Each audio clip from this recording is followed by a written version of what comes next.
Applications of derivatives class 12th NCERT का एक और क्वेश्चन आपके सामने है। क्वेश्चन को पढ़ लेते हैं।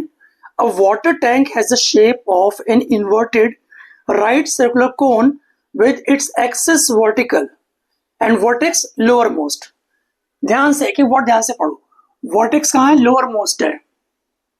ठीक है, ऐसा कुछ फिगर है, इस तरह का फिगर है। ठीक है, एंड बोला गया है कि semi vertical angle is tan inverse 0.5। जो सेमी वर्टिकल एंगल है, लाइक ये जो एंगल है, ये वाला, दिस इज tan इनवर्स 0.5। ये हो गया रेडियस और ये हो गया हाइट। और क्या दिया हुआ है? Water is poured into it at the rate of 5 cubic metre per our.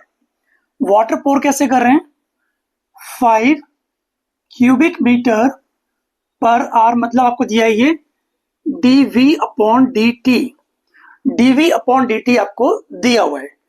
आगे और देखते हैं। Find the rate at which the level of water increasing. ठीक है, find the rate at which level of the water rising, मतलब rate of change of height with respect to time आपको निकालना है। When the depth of the water in the tank is 4 metre, when h is equal to 4 metre, ये आपको निकालना है। ठीक है, तीन चीज आपको दी हुई है यहाँ पर। एक तो सेमी वर्टिकल एंगल दिया हुआ है यहाँ पर, और एक और दिया हुआ है dv upon dt is 5 cubic centimeter per hour, और निकालना क्या आपको? Rate of change of height with respect to time. Start करते हैं, बहुत ध्यान से देखना। सबसे पहले आप बताओ वॉल्यूम का फॉर्मूला क्या होता है? वॉल्यूम ऑफ कोन का फॉर्मूला होता है 1/3 पाई आर स्क्वायर एच। ठीक है, अब इस पूरे फंक्शन को हम टाइम के रिस्पेक्ट में डिफरेंशिएट करेंगे। बट प्रॉब्लम क्या है? यहाँ पर तीन वेरिएबल्स हैं, v भी है, r भी है, h भी है। तो एक काम करते हैं हम लोग, r को h की टर्म्स में कर लेते हैं। आप बोलोगे r को h की टर्म्स में ही क्यों कर रहे हैं? h को r की टर्म्स में भी कर सकते हैं। यहाँ पर देखो, आपको निकालना है dh अपॉन dt, मतलब आपके इस फंक्शन के अंदर h रहना चाहिए, r की जरूरत बिल्कुल भी नहीं है। तो r को हम h की टर्म्स में कैसे करेंगे? फिगर बहुत ध्यान से देखना। इस ट्राइंगल के अंदर जो आपको दिख रहा है, कौन सा ट्राइंगल? ओ ए बी के अंदर, in triangle O A B के अंदर आप देखो ओ ए अपॉन ओ एच है क्या? Sorry, O B. O A upon O B क्या है? tan थीटा होता है, और हमारा थीटा क्या है? tan इनवर्स 0.5 है। इतना क्लियर हो गया। ओ ए है r, ओ बी है h, is equal to tan inverse cut जाएगा, 0.5 बचेगा, दैट इज 1/2। यानी कि हम r की जगह लिख सकते हैं h/2। एक बार r h की टर्म्स में आ गया, अब कुछ नहीं करना आपको, इसको यहाँ पर सब्स्टिट्यूट करना है वॉल्यूम वाले फॉर्मूले के अंदर। जहां भी r आपको दिख रहा है ना, वहां पर h/2 पुट करना है। तो v is equal to 1/3 pi r का स्क्वायर, मतलब h square by 4 into h। तो v हो गया पाई/3, पाई/12 कर लेते हैं, चलो, है ना, 3 4 12 हो गया ना, पाई/12 h क्यूब। ठीक है, एक बार नोट कर लो, v इज इक्वल टू पाई/12 h क्यूब।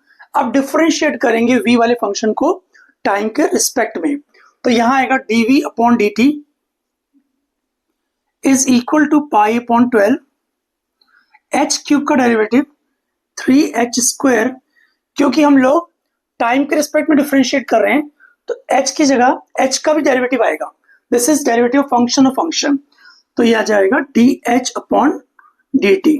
ठीक है, इतना ठीक से आ गया। अब वैल्यूज पुट करते हैं। dv अपॉन dt आपको दिया हुआ 5 क्यूबिक सेंटीमीटर पर आवर। एक बार चेक कर लेते हैं। 5 क्यूबिक मीटर है, not centimeter, it is cubic meter. तो एक काम करते हैं, यहां पर लिख देते हैं 5 is equal to 5/12 into 3। h कहा गया है? h को आपको 4 पुट करना है, तो यहां पर आ जाएगा 4 का स्क्वायर 16 और dh अपॉन dt। अगर कुछ सिंप्लीफाई होता तो कर लो उसको, 3 4 4। ठीक है, 5 is equal to 4 pi dh/dt। ठीक है, आगे बढ़ते हैं। हमें निकालना है dh/dt। तो यहां के बाद मैं यहां कर रहा हूं, ध्यान से देखना। dh/dt क्या आ जाएगा? dh/dt आ जाएगा 5/4 पाई। एंड पाई क्या होता है? Pi is 22/7। तो हो गया 5/4 इंटू 22/7। अगला स्टेप ध्यान से देखना, 5/88/7।